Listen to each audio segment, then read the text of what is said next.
You're in your early 20s, you're making six figures annually, you are the best skater you've ever been to date, making the most money you've ever made to date, yet you were severely depressed.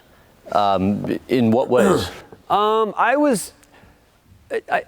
depression, it wasn't that I was depressed, I was disheartened with competition. The only way that you really were recognized as a skater then was your competitive record. And mine was stellar. Mine was, I was winning most of the events. I think I won like 72 out of the 100 that I entered at that time. And so, but that became my existence, and that became what everyone expected of me. And if I performed any less, if I got second, then in their eyes I had failed, I had lost. And why did that bother you? Because it just didn't. And you say it became unbearable. Yeah, because it took the fun out of it for me.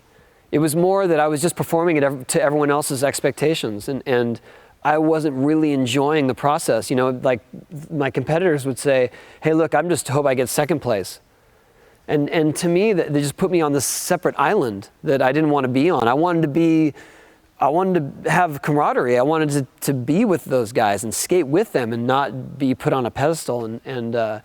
And it's just hard. It's Rodney Mullen, who also went through a very similar thing. He was one of the top competitors in freestyle. He put it best when he says it's like you are building this house for yourself, and instead of enjoying the house, all you do is sit around and protect it and not let anyone get in it. It's like a bad Kafka story or something. You said you did a lot of like soul searching before you went and talked to your brother about how you were feeling at the time. What were you thinking about? I wanted to figure out how I could remove myself from competition and still be a pro skater. And that had not been done yet. Because if you're not going to compete, the magazines aren't going to cover you. Your sponsors are likely to drop you. And the kids who are buying your products are going to forget about you. And there was no such thing as a video skater back then. That hadn't really come into play yet. Mm-hmm. There was no YouTube. The skate videos were usually based on the best guys in the competitions.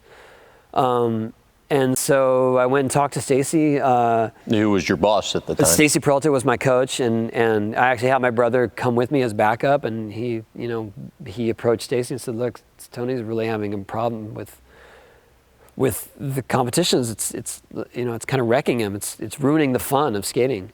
And I told him that, and so he said, "Well, I understand. Maybe you might want to take a break, but don't give it up completely, because you may want to come back. You may enjoy it, and I don't know if we're going to be able to sustain your career if you're not competing." And I did take a break. I stopped competing for a while, almost a year, maybe a little less.